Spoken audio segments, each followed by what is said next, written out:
Hi guys, and welcome to another Divi video. This is Jamie from System22 and webdesignandtechtips.com. Well, today we're going to make this little blog post slider. We recently done a full width version of one of these, and here's one that's really simple to do that you can just slot into any page. And obviously when you click on the button, it'll take you to the appropriate blog post.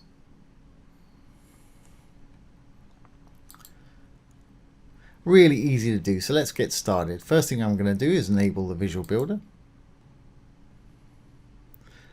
Once enabled, let's just get rid of my little module here. I've got a section, blue tab, and inside that section I've got a row with 2 columns. Obviously you make yours however you want. And I'm simply going to add a post slider module. If we scroll down a little bit, Divi comes as standard with all these light grey modules right here. There's a post slider. Now you can choose your amount of posts you want to display here. Let's say 10. Now obviously you need to have posts on your page. I should have explained that first before this will work. As you can see, I've got plenty of posts here. If you haven't got posts, this won't work, so you need to get writing some posts. Okay, so I'm going to select 10. I'm going to take all categories.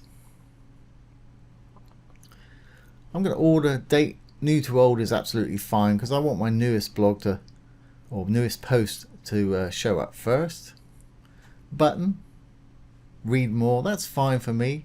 You can put it in whatever you want there.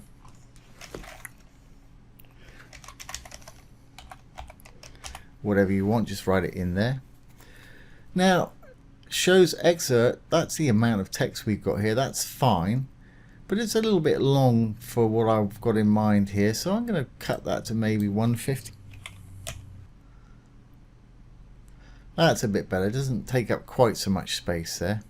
And moving on down, the elements that are displayed, you've got your arrows, you've got your controls. I'm happy to leave both of those there. Read more button. Yep, I want to leave that there. Post meta, this is the author, the date, the category, and the comment count there. Obviously you can turn these on and off however you wish. Featured image, at the moment that's my featured image in the background, and for me that's just not going to work for this today. It's way too busy. So let's go in there. I'm going to take that off. Show featured image. There are other options. If I turn that back on, you can put it on the top, left, bottom. But again, I don't want it that big, so I'm just going to turn this to off. And we've got this sort of salmony color there, which I don't particularly like, so I'm going to change that. If we go down below, if you want to have the module linked to anywhere else than your blog post, put the link in there. The button will still link your post, but the actual module will link wherever you put the link in up here. So let's go down the background and just make that a little more interesting. What I'm going to do is go over to the gradient. You've got color, gradient, image, and video right there. I'm going to add a gradient and let's make it some crazy colors.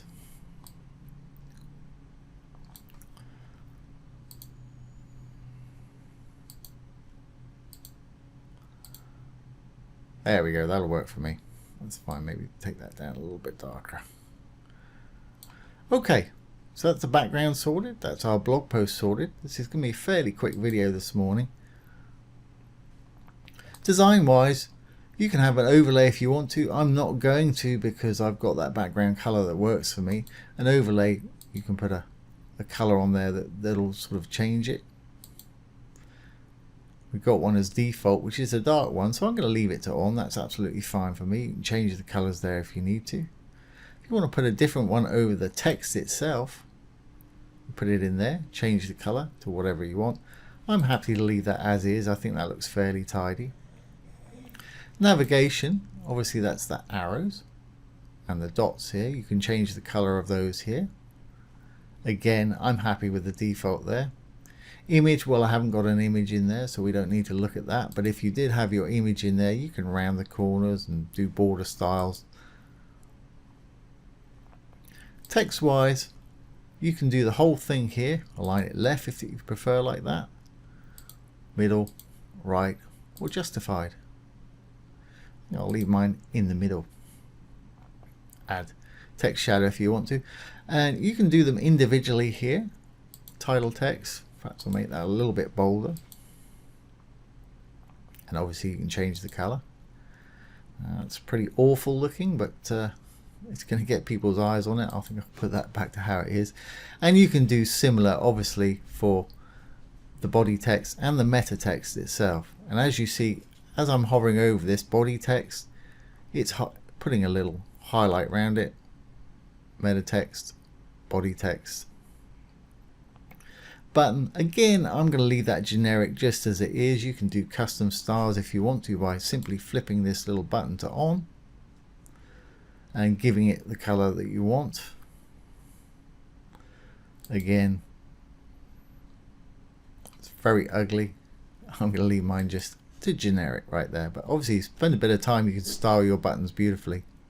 Sizing wise, well, if you don't want it to take up the full width of the actual column that it's in, you can slide this down, and then you can align it to the middle, left or right. But I'm happy for mine to take up 100% of the available width. That's great. Spacing, this is where you can add margin, will push it down, left, right or bottom. Padding is the space within.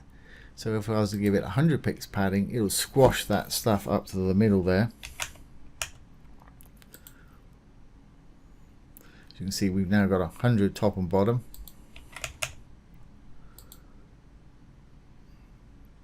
And 100 left and right. Obviously it squashes it all up. But I'm absolutely happy with the default. And if you mess with these settings and decide you don't like it, to get back to the default, just delete the setting. And it will return to the default for you. Border, obviously you can put a border on there if you want to. I don't particularly want to. Box shadow, you can throw a bit of box shadow in there if you want to. And we're pretty much done. The only thing I really want to do now is make sure it's going to animate automatically. We're still on the design tab, and if we look down at the bottom here, there's animation for us. We can turn automatic animation on, which is what I want. The default is 7,000 milliseconds or 7 seconds. I'm going to change mine to 5 seconds or 5,000 milliseconds. It'll revolve every 5 seconds doing that. And continue automatic slide on hover. I don't want that on because that means it'll continue to rotate when they've got their mouse over it. I prefer when they put their mouse on it, it stays still so they can read the title and choose whether to hit the button, etc. So I think we're pretty much good to go. So let's save this and see what we've got.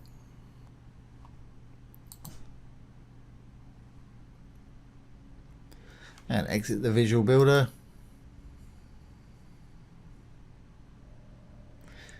And there's our little blog carousel.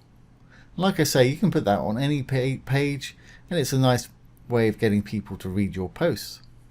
Very easy to do, as you can see. So I hope you've enjoyed that and found it useful. If you have, please give it a thumbs up, ring the bell, comment, share, and subscribe to our YouTube channel. Once again, this has been Jamie from System22 and webdesignandtechtips.com.